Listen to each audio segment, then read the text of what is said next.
Welcome to USTC360. I'm Ginger Chang.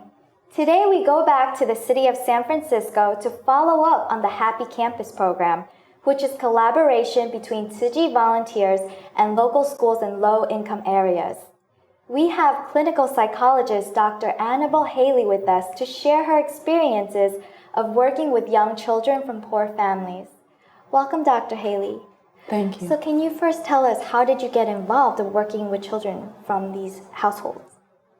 Well, I've always enjoyed working with kids, and I find that kids who come from families where there's a lot of poverty have a special need, and I really wanted to be able to fulfill that need. I was involved with a foster care agency where I would make house visits. And then for my postdoctoral work, I worked at an elementary school. I would work with kids, and their families would also come, and I would be providing therapy for them. How do the children usually respond when you first work with them?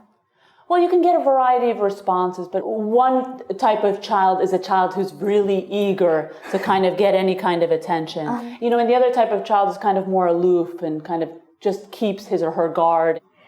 So, in the first segment, we'll visit Malcolm X Academy. And like Dr. Haley, our volunteers also do their utmost to help the underprivileged children inside and outside of the classroom.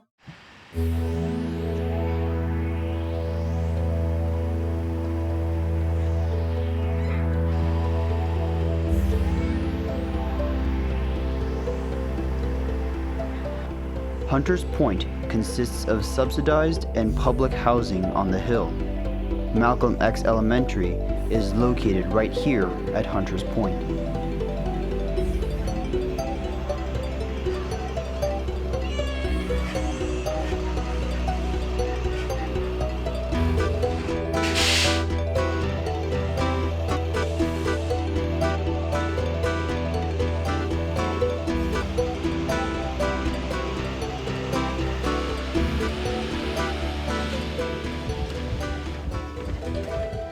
I come from a family very, very similar to all the kids in this classroom. A lot of times, my parents didn't make the best decisions for me. And so I know what it's like to come to school every day frustrated and want everybody to feel the way I felt on the inside because nobody gave me breakfast that morning. So these are different vocabulary words that our kids have been going over. Our unit's on identity awareness. So these are pictures that I have made for our kids. The word is discrimination, a picture that'll help the kids to identify what discrimination is. In this case, it's little yellow bird joining on their game or whatever it is they're doing. We're a very social justice oriented classroom. So everything we do, we relate to how it affects others, how our decisions can influence other people. All of the kids in my class are African American. So when we get to sisters, I have a picture of Obama's daughters, Malik and Sasha. I wanted to make sure that my excitement transferred to them. And that's something that I had been told was hard for this community, to get excited about learning, to take self-responsibility for that. What do you think they need most? They need us to be teachers and to teach them. And they need lots of love and understanding, but they don't need us to pity them. So that's what we try to do here, is teach them.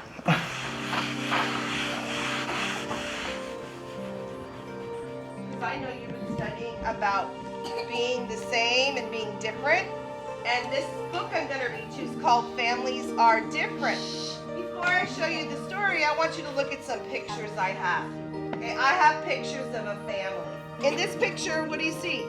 One brother. One, a daddy and two boys.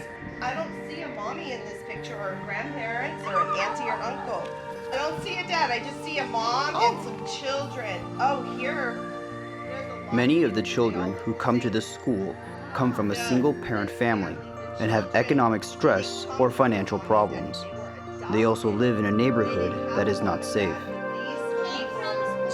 They took them in and they loved them and they took care of them.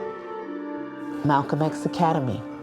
We work with one of the largest and poorest children in the world. But then I reflect back and I came from one of the poorest families in the world. One second. line, not a bunch. A line. Put your right hand over your heart. Ready, begin. I pledge allegiance to the flag of the United States of America and to the republic for which it stands, one nation, under God, indivisible. I've been an educator for over 30 years. I started off after graduating from high school, and I went into banking. I stayed in that field for maybe about 4 years. And I remember one day on the way to work, I was passing a school, and I heard a teacher screaming at the top of their lungs at a child, and it was reprimanding a child for doing something. And I had already thought that maybe there was time for change in my life, but I didn't know what it was. And I said to myself at that time, that's what I'm going to do. I am going to become a teacher, and I'm never going to scream at a kid. You can still go to Mr. Dyer's class and visit. Look at me when I'm speaking. You can still do that. Well, let's go outside and run and not be inside crying, okay? We'll go on out there and run because he's outside. Yeah, but I'm going to give it to you at the end of the day because I'm going to see how well you run and follow your directions of the teachers. Okay? I guess at the beginning it was, as many educators say, to make a difference, to change the world. I came to this country attending a graduate school to be an education major because I would like to open up my own daycare center. My heart has always been education. I'm a first grader. You're first grader, okay. I found out that there's no way you can find a job as an education major, so I changed it to technology. And then so I've been in biopharmaceutical industry for 25 years before I joined Tzu Chi full-time.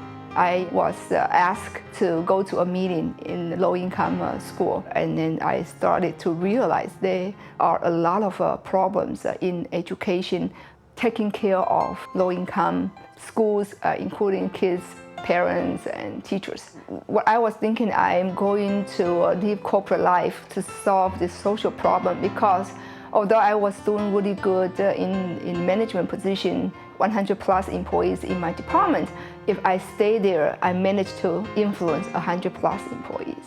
So I quit my job. And so that was in 2006. Can you sing the song for me? C, D, E, F, G, H, I, J, K, L, M, O, P. And then I told my boss that I would quit my job. So he was shocked. He looked at me like, oh, okay, so are you going to another company and then just let me know how much they are paying you and I will match 20% more. And I said, no. I said, it's not private sector, it's charity work without paid. That's how I started the Happy Campus program. Thank you. I don't develop a relationships by, what would you say, because you have to develop a relationship or because that person has something you want from them. I sit and with Miss Roxanne, we talk. You're not there yet, or? Second grade, you will go with 200, and then when you're fifth grade, you get to 600, or in the second grade, you have 200 to 600. Oh, okay. In third grade, you're 200 to 600. Oh, okay. You can go into the class and support the teacher. And I find out that we share some ideas about the world and how to be successful in the world. Our success comes from something called changing the world for the better of everyone. So she has my attention now because we have something in common. Well, in kindergarten, you would never do that. The question I have is for the students you'd like us to focus on. They have an overall score of basic, for example, this child, but you'd like us to work with this child on the skills in which he or her is weakest. You focus on a certain amount of kids with a little support, they could be proficient. Sure. Because they're like right almost at the finish line, Yeah. but they still might not be solid. It's fun to work together on something that we both feel is important. We know all of the children and we talk about them at home, what they did that day, and it's almost like they're our own kids. If I weren't volunteering with Tzu Chi, I'd never see my wife because she's honestly, her entire day is absorbed in Tzu Chi. But here we see each other a lot because this is something we both work on and we both very much enjoy. So it's actually a great thing to be able to work with my wife. It's something that we both feel is important. Every time our volunteers step foot into Bayview Hunters Point, they're taking great risks. Dr. Haley, there must have been times when you've encountered difficulties. Can you tell us about one? Sure, I'd be happy to. You know, throughout the day, if I feel like I'm exposed to something that's eminently dangerous, then I just make a point of leaving and just returning at a later time. I think a lot of that has to do really with experience. And the more I work in neighborhoods where there is the possibility of danger, the more in tune I am with the neighborhood, the easier it becomes. Well, fortunately, Tzu Chi volunteers found a way to boost the teachers' morale by preparing them vegetarian lunches.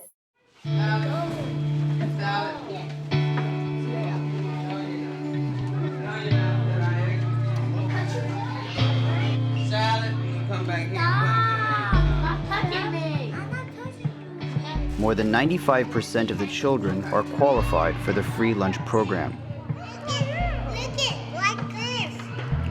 For some of these boys and girls, the free breakfast and lunch they receive at school are the only meal they get every day.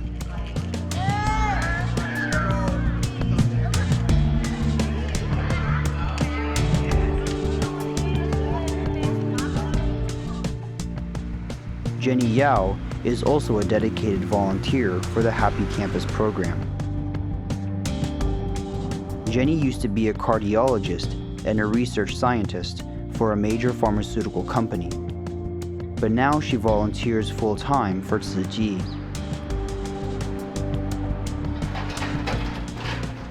Before I met Tzu Chi, I never heard of Tzu Chi. And at that time, I already started to volunteer at the Jiangmira Elementary School through San Francisco School Volunteer Organization. When I started in one classroom, then I realized the kids need a lot of help. Then at the same time, I met Tzu Chi at the Jiangmira. Then Rasen showed me the Tzu Chi's program, and she told me a lot about Tzu Chi's philosophy. But at that time, I still kind of skeptical. I said, okay, I'm going to see, to find out what they said actually is what they do.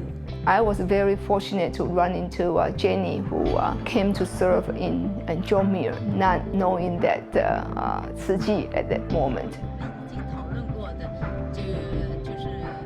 We discussed a lot of the problem, the challenge at the school, and discuss how to solve that problem. And she gave me a lot of freedom. It allowed me to think through and to be the outside the box problem solver. I told myself that my #1 job that year was to get her into knowing Tzu Chi. And she has been really wonderful. I cannot ask for more. Expiration day. I start to involve in the food pantry, then start to involve in the special case, a lot of activities. Then gradually, more and more, I believe, yes, Tzu Chi is doing what they said. Put that away. Put away all that. You know what? I really admire those teachers. Those low-income school, the kids, a lot of them have the behavior problem. Dealing with those kids who work day by day is very tiring. And teachers are really busy throughout their working days. One thing at least we can do is on that day when we serve vegetarian lunch, they don't have to worry, oh, I missed my lunch, or oh, I didn't bring my lunch. And that's why we created the Teacher Appreciation Lunch.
Thank you. And not that teachers would need help, it's we have no relationship. We don't understand teachers' need. And we simply did not have a platform, did not have a really nice occasion for us to sit down to work with the teachers. In the beginning, 206, very simple, the 2 or 3 dishes of salad, and then just sit down and then we talk about the challenges they are facing and what Tzu Chi could help. Serving the teachers vegetarian lunch provide a very important platform for us to integrate with teachers, share the ongoing issues with school principal, with teachers, and exchanging ideas. So we don't need to set up another meeting to get that message across. Just helping the schools, and you provide lunches and things for the teachers. Try to make it a warmer environment for the kids and the teachers. Together, you'll identify which students need help, right? Okay, good. We'll go to you to get the names of the students. Yeah, let me give you my email address. Not associated with government of any kind. It's a private organization, but we do a lot of things in education and disaster relief and medicine and all kinds of things. So you'll run into us a lot here at Malcolm X. We're here every day. Because it's not just that lunch, you also show how much they would appreciate teachers. Tzu Chi not only come in to serve our teachers, they come in to bridge the gap among teachers, parents, and students. It's just something that money cannot buy. It's also an opportunity for us to provide teachers with nutrition information. I'm really passionate about that. Teach them how to eat healthy and how to protect our environment and promote the vegetarian meal. This is delicious. Thank you so much. It's much more productive than any format we had the previous year. I really like it.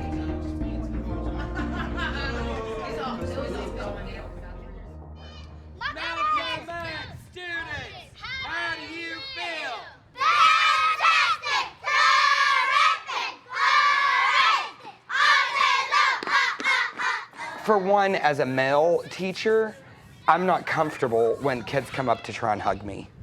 But then I see that that's a lot of like what these kids are missing is just that attention, that physical, interaction for somebody to pat them on the shoulder and say, hey, good job. I feel more passionate to help them to solve that problem. Of course, we cannot solve the whole society, but we can do one child, one family, one day at a time. Can you maybe teach her the Dougie? We bring love to kids. So the hug, just a hug, and the smile means a lot to these kids. Can you show her what to do? You can show me how to play. Okay. And then she run it and you kick the ball. That's all. Okay, let me try one.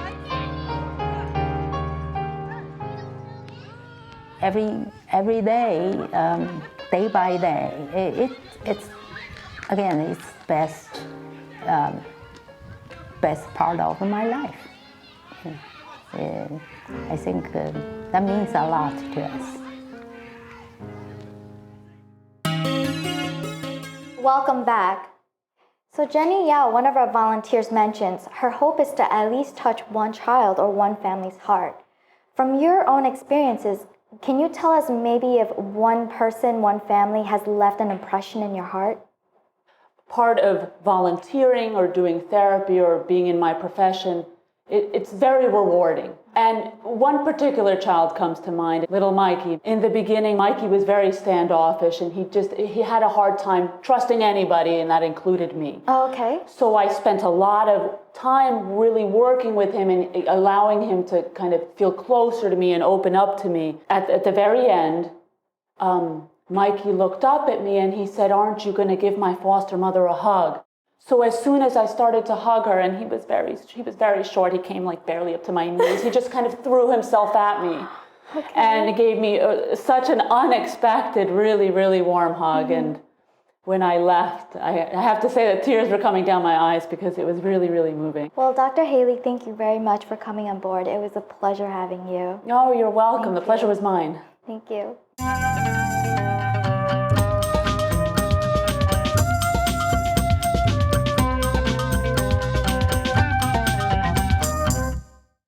In our next segment, Footprints, we meet Tzu Chi volunteer San Chang. Let's go see her remarkable journey from being the personal aide to the former First Lady of Taiwan, Mei Ling Song, and then becoming an educator. When I was in Taiwan, I graduated from nursing school and worked as a nurse there since I was 18. It was fortunate that the head nurse sent me to the US in 1979 to work as Madame Chang's personal nurse for 20 years, all the way until I retired from the profession. So in 1996, when the first Tzu Chi Academy was founded in New York, I registered my children, became a volunteer mom, and got involved in education for the first time. In my years in the school, I was the teacher's coordinator and dean of academic affairs. Then I founded the Digital Education Center 5 years ago. We used a teaching method where we combined Chinese humanistic culture and digitalized math as the specialty of our school. American kids are very active and outgoing. Usually they can't sit in their seats for too long. So the digital method is helpful because it is interactive and constantly evolving. This allows the children to learn effectively in a short period of 5 to 10 minutes. Tzu Chi's main value is appreciation. So when I taught these children, I really hoped they could appreciate this great learning environment and make an effort to learn Chinese. Introducing Tzu Chi's humanistic culture and Jingsi aphorism into the Chinese language education was my biggest accomplishment.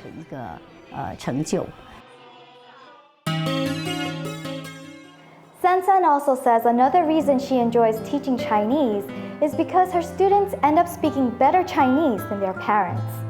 I'm Ginger Chang, thank you. Let's go New York Knicks!